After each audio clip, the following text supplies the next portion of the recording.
Saudara-saudari yang terkasih di dalam Tuhan Yesus Kristus, tema firman Tuhan di malam hari ini yaitu jawaban Tuhan, iman dan keadilan. Nah, sebelumnya kita sudah tahu apa yang dipergumulkan oleh Nabi Habakuk. Kita tahu orang-orang Israel, khususnya bagian selatan, bagaimana mereka hidup di dalam kejahatan mereka. Orang fasik, mereka menindas orang-orang yang benar, orang-orang yang lemah. Dan dengan demikian Nabi Habakuk bertanya kepada Tuhan, kenapa hal itu terjadi? Dan Nabi Habakuk dia memohon supaya Tuhan menghentikan ataupun bertindak. Nah, ketika Tuhan menjawab Nabi Habakuk, Tuhan mengatakan dia akan mengutus orang Kasdim, yaitu kerajaan Babilonia, di mana mereka akan menghancurkan Israel bagian selatan. Nah, ketika Nabi Habakuk mendengar jawaban ini, kita tahu sebelumnya Nabi Habakuk juga bergumul. Dia merasa tidak adil kalau orang Kasdim yang dipakai Tuhan untuk menghukum Israel bagian selatan. Kenapa? Karena memang orang Kasdim ya lebih jahat daripada orang Israel bagian selatan. Mereka sepenuh-penuhnya mereka tidak beribadah kepada Tuhan. Mereka tidak memiliki firman Tuhan. Sedangkan Israel bagian selatan walaupun dalam kondisi ini ya moral mereka sangat buruk, tapi kita tahu masih ada di antara mereka yang beribadah kepada Tuhan. Dan mereka juga memegang hukum-hukumnya Tuhan. Jadi bagi Nabi Habakuk ini tidaklah adil kalau orang Kasdim yang dipakai untuk menghukum orang Israel bagian selatan. Nah, ketika dia mempertanyakan hal itu, dia bergumul. Di sini kita melihat Nabi Habakuk menerima jawaban dari Tuhan sebagai bentuk keadilan daripada Tuhan. Nah, kalau sebelumnya dia merasa tidak adil kalau orang Kasdim yang dipakai menghukum orang Israel, sekarang Tuhan menjawab dia dengan memberitahukan ya, apa yang akan dilakukan Tuhan kepada orang-orang Kasdim tersebut nantinya sebagai bentuk keadilan Tuhan. Nah, di sini dikatakan di ayat yang kedua, lalu Tuhan menjawab aku demikian. Apa kata Tuhan? Tuliskanlah penglihatan itu dan ukirkanlah itu pada loh-loh supaya orang sambil lalu dapat membacanya. Nah, Tuhan memerintahkan Nabi Habakuk untuk menuliskan semua penglihatan yang dia dapatkan dari Tuhan atau wahyu daripada Tuhan. Dan di sini dikatakan ukirkanlah itu pada loh-loh. Nah, di sini firman Tuhan mau memberitahukan supaya penglihatan itu benar-benar ditulis dengan jelas dan permanen supaya orang-orang bisa melihat dengan jelas. Firman Tuhan itu tidak sementara, tetapi dia tetap ada dan bisa dilihat dan dibaca oleh semua orang. Nah, kalau kita melihat di sini dikatakan pada loh-loh. Nah, kalau kita melihat di dalam Alkitab ada disebut seperti loh batu, ya, Musa menuliskan 10 hukum Taurat di atas loh batu. Tetapi ada juga yang mengatakan ya tidak hanya batu tetapi juga potongan kayu. Ya. Nah, kalau kita melihat ya ada beberapa komentar ya, seperti John Calvin ya sama Martin Luther, mereka mengatakan ini lebih menuju kepada potongan kayu yang dimana biasanya itu digantung di bait suci dan juga ada juga digantung di pasar-pasar seperti pengumuman supaya orang-orang gampang membacanya. Jadi dikatakan di sini ukirkanlah ya, pada loh-loh itu seperti pengumuman supaya orang yang datang bisa melihat. Dikatakan orang sambil lalu dapat membacanya dengan jelas apa firman Tuhan tersebut. Nah, ini adalah suatu pelajaran bagi kita juga ya. Nah, kalau di sini dikatakan tuliskan, ukirkanlah semua penglihatan itu supaya apa? Supaya orang membacanya. Kita juga diajarkan bahwa firman Tuhan itu diberikan kepada kita, dituliskan. Ya, tujuannya adalah supaya kita membaca, supaya kita mengetahui.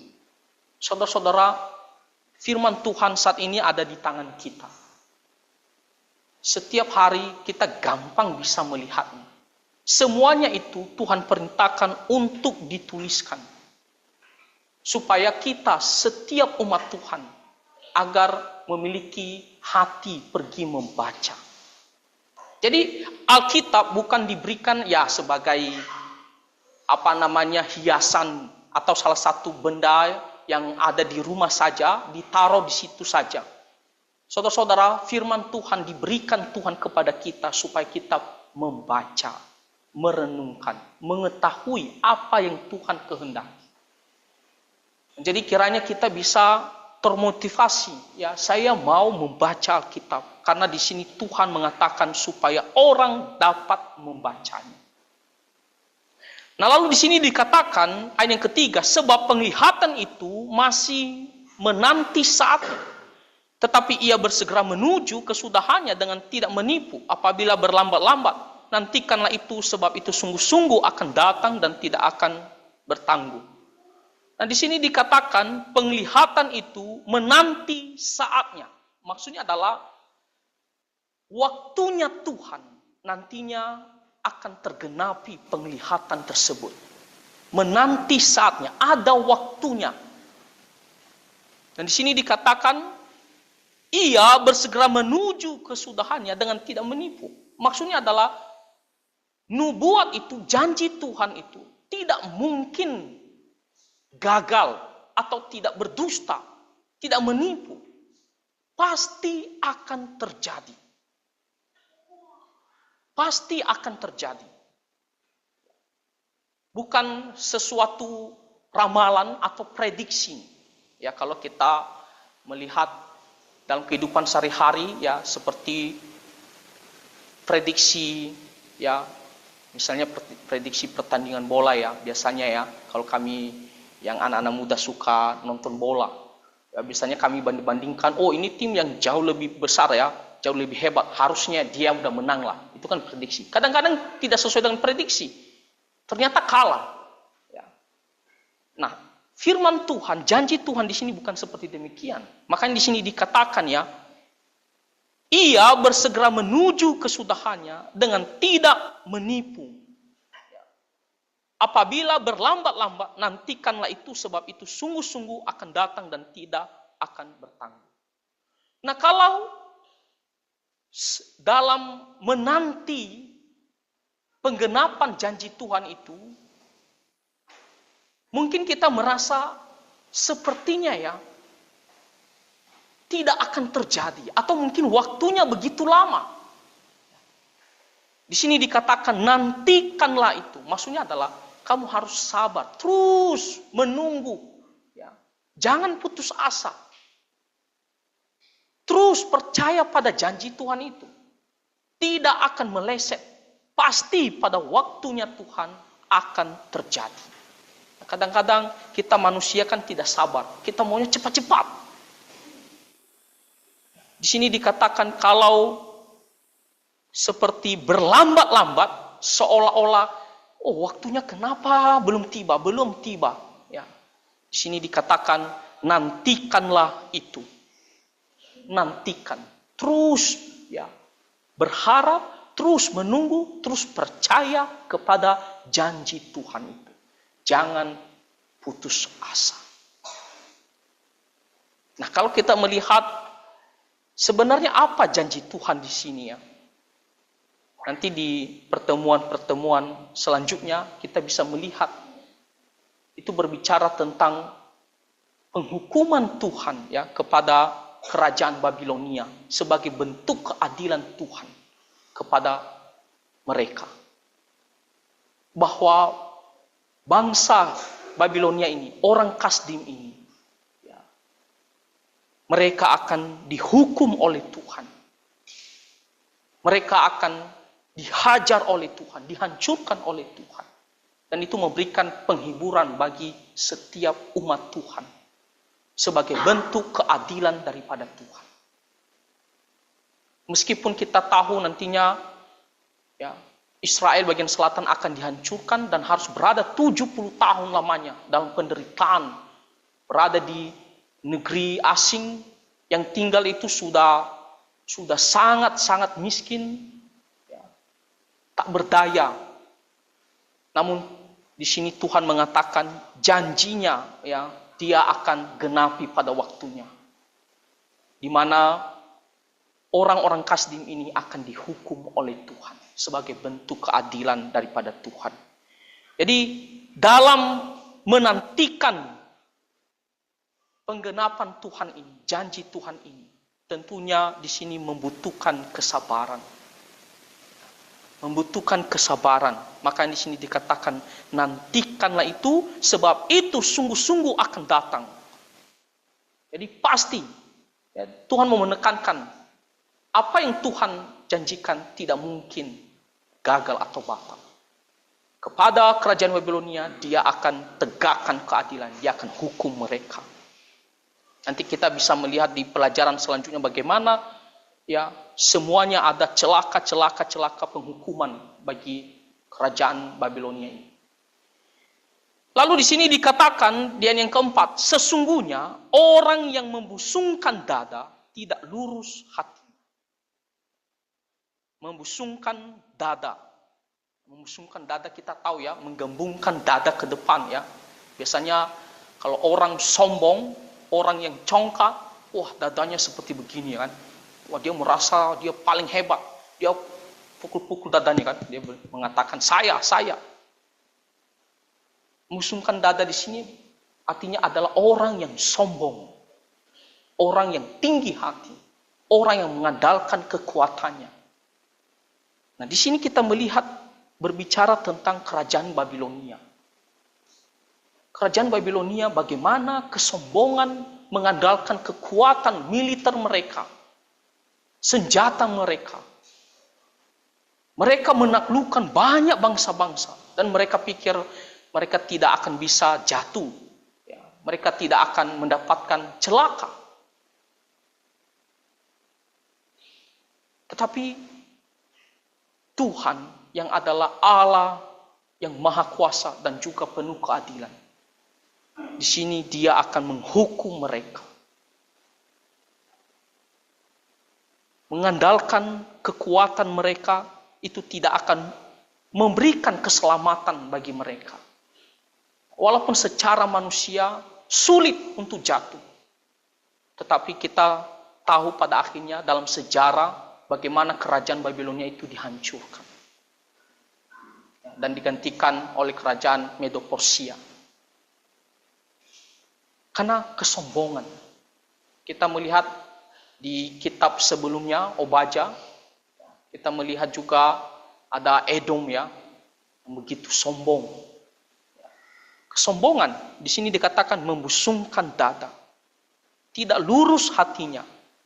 Hatinya penuh kejahatan. Hatinya penuh pemberontakan kepada Tuhan.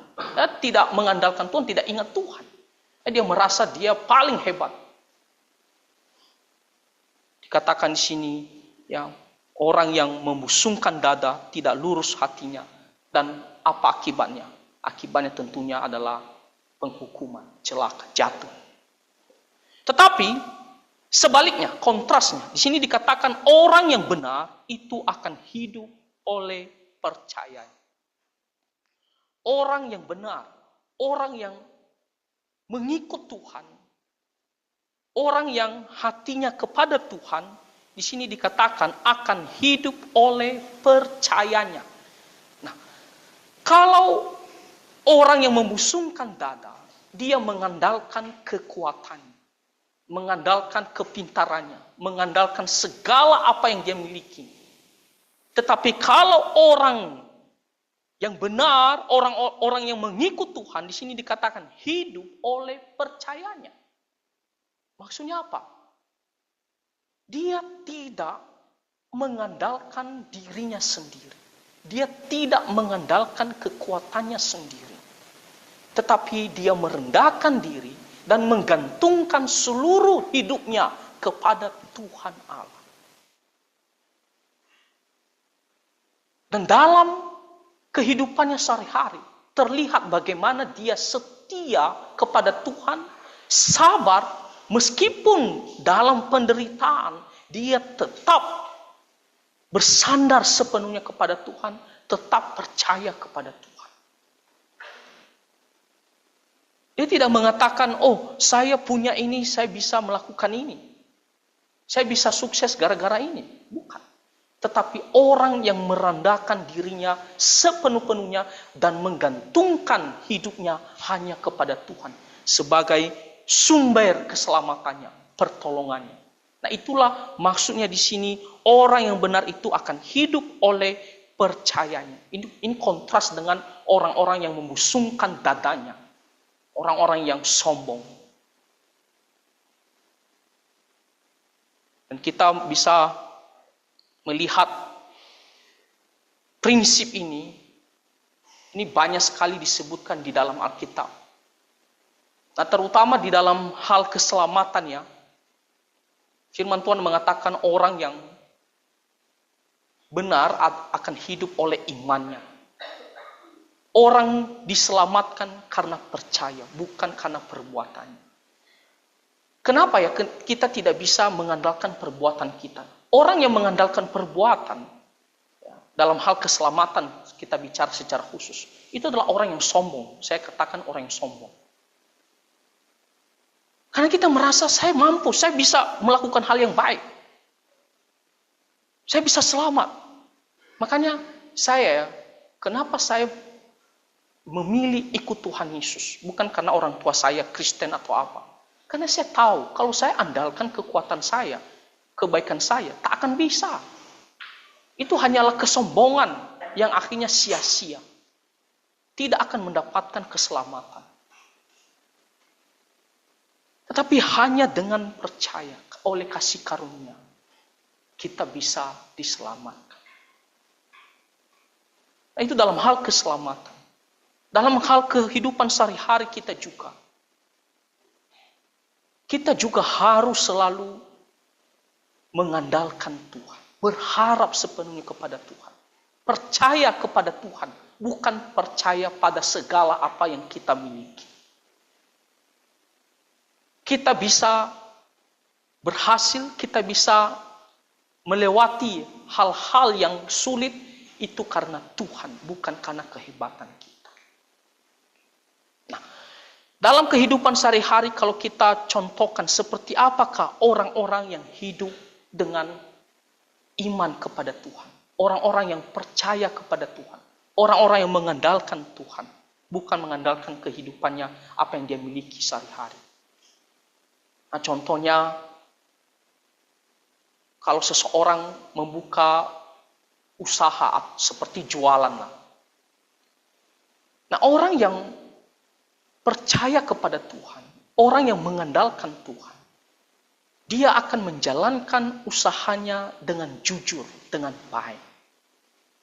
Karena dia tahu, Tuhanlah yang memelihara, Tuhanlah yang membuat keberhasilan. Dia tidak akan mengambil jalan pintas dengan cara apa? Curang. Seperti saya pernah katakan ada orang yang jualan, dia ubah timbangannya. Supaya apa?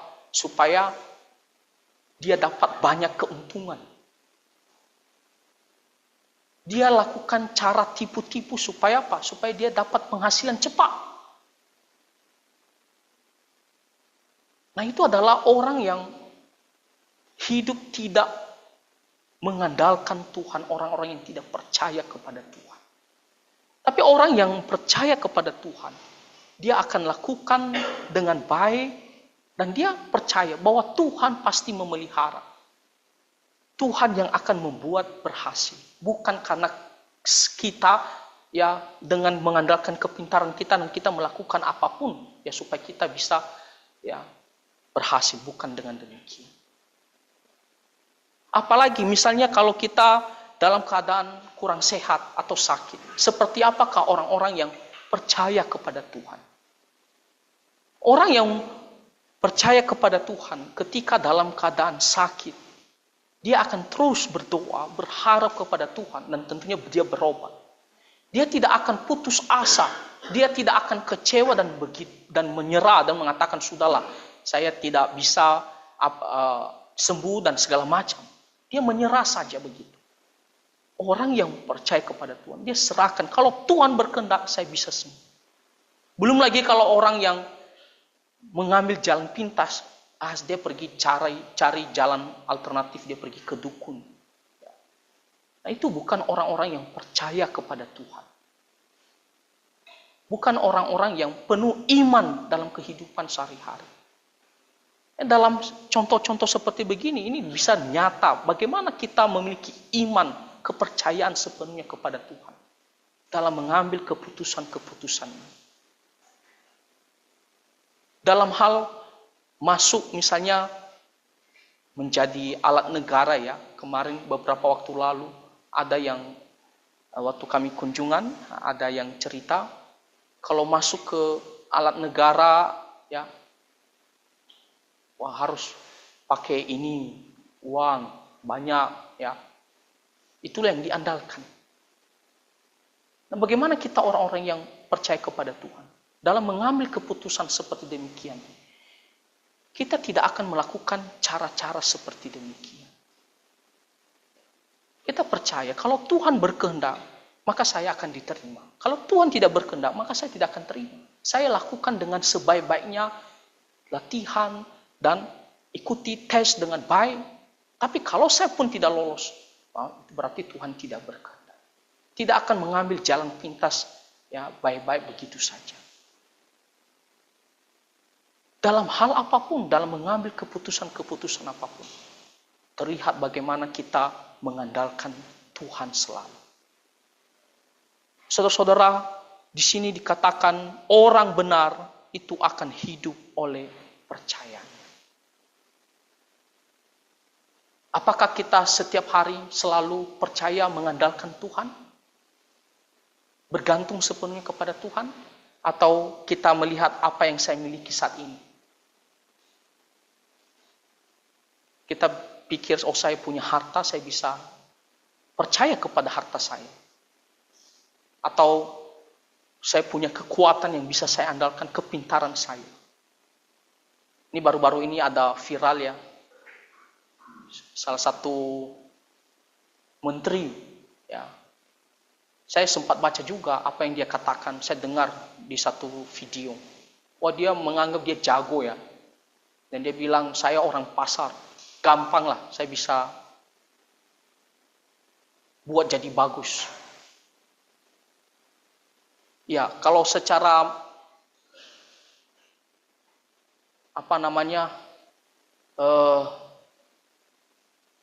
manusia ya orang pasti bandingkan lah ya sebelumnya.